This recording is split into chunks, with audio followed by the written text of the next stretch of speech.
अस्सलामु अलैकुम वरहमतुल्लाह। ईद उल फ़ितर की नमाज का तरीक़ा। ईद उल फ़ितर की नमाज किस तरह अदा करेंगे? ईद उल फ़ितर के अंदर कितनी रकात होती हैं? ईद उल फ़ितर की कितनी तकबीरात होती हैं ज़ायद, और कितनी रकात पढ़ी जाती हैं, और इमाम के पीछे किस तरह ईद उल फ़ितर की नमाज अदा की जाती है? तो आज की इस वीडियो में हम सब कुछ सीखेंगे। ईद की नमाज का तरीक़ा मैं आपको सिखाऊंगा। आपसे गुजारिश है कि इस वीडियो को मुकम्मल देखें, कोई भी स्टेप मिस ना करें।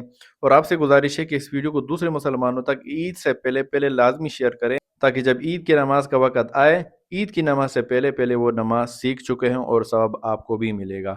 तो चलिए शुरू करते हैं ईद की नमाज का तरीका। ईद की नमाज का तरीका ये है कि सबसे पहले हम करेंगे नियत। एक बात याद रखें, नियत करना ज़बान से लाजमी फ़र्ज़ नहीं है। नियत नाम है दिल के इरादे का। आप मस्जिद में आए, मस्जिद में पहुँचे, आपका मस्जिद में पहुँचना ये आपकी नियत है।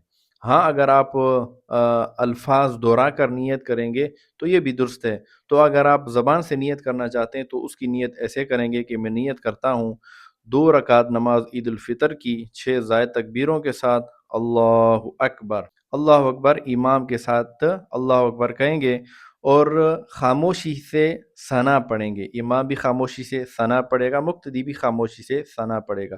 जब सना मुकम्मल हो जाएगी तो इमाम कहेगा, 3 तकबीरें कहेगा, अल्लाहु अकबर, हाथों को छोड़ देंगे। मुक्तदी भी हाथ उठाएगा इमाम की तरह। एक तकबीर हो गई, फिर अल्लाहु अकबर, 2 तकबीरात हो गई, फिर अल्लाहु अकबर, 3 तकबीरें हो गई। जब 3 तकबीर कहेंगे उसके बाद हाथ बांध लेंगे इमाम के साथ, और उसके बाद इमाम सूरह फातिहा पढ़ेगा और उसके साथ कोई सी सूरत मिलाएगा, और उसके बाद इमाम जो है रुकू में जाएगा, मुक्तदी भी साथ में रुकू में जाएगा। मुक्तदी इमाम के पीछे रुकू की तस्बीहात पढ़ेगा, यानी सुबहान रब्बियल अज़ीम 3 मरतबा। इमाम कहेगा समी अल्लाहु लिमन हमिदा, मुक्तदी कहेगा रब्बना लकल हम्द, और उसके बाद सजदे में जाएंगे, एक सजदा अदा करेंगे, फिर दूसरा सजदा अदा करेंगे। तो यहाँ तक हमारी एक रकात मुकम्मल हो गई। अब इमाम जो है दूसरी रकात के लिए खड़ा हो जाएगा, मुक्तदी भी दूसरी रकात के लिए इमाम के साथ खड़ा हो जाएगा। इमाम सूरह फातिहा पढ़ेगा, कोई सी सूरत पढ़ेगा इमाम। इस दौरान मुक्तदी खामोशी से इमाम की किरात को सुनेगा, मुक्तदी कुछ भी नहीं पढ़ेगा क़याम के दौरान। अच्छा, जब किरात मुकम्मल हो जाएगी तो अब रुकू में जाने से पहले आखिरी जो 3 तकबीरें हमारी रह गई थी वो अदा करेंगे। अल्लाहु अकबर, रुकू में जाने से पहले हाथ कानों तक उठाएंगे और फिर हाथों को छोड़ देंगे। अल्लाहु अकबर, हाथों को फिर छोड़ देंगे, फिर अल्लाहु अकबर, हाथों को छोड़ देंगे।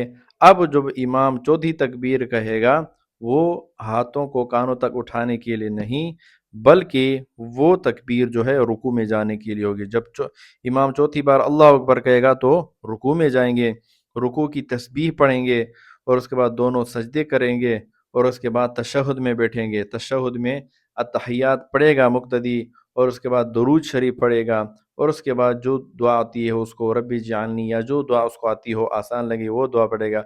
आखिर में दाईं और बाईं जानिब सलाम फेरेंगे। यहाँ तक ईद की नमाज मुकम्मल हो गई। अब खुतबा रह गया है। याद रखें, खुतबा भी नमाज का हिस्सा है, खुतबा सुनना वाजिब है। खुतबे के दौरान बहुत सारे मुसलमान गलती करते हैं, एक दूसरे से बातें करते हैं। इस तरह नहीं करना चाहिए। खुतबे को आराम से और तवज्जो के साथ सुनना वाजिब है। अगर कोई हरकत कर रहा है, हंस रहा है, तो उसको रोकना भी जायज़ नहीं है। अगर किसी ने रोका तो उसने भी गुनाह किया। तो खामोशी से इमाम जो खुतबा पढ़ रहा है अरबी वाला, उसको तवज्जो के साथ सुनना है। यहाँ तक ईद की नमाज जो है मुकम्मल हो जाएगी। तो यह तरीका था ईद की नमाज का। आपसे गुजारिश है कि इस वीडियो को दूसरे मुसलमानों तक लाजमी शेयर करें। शुक्रिया। अल्लाह हाफ़िज़।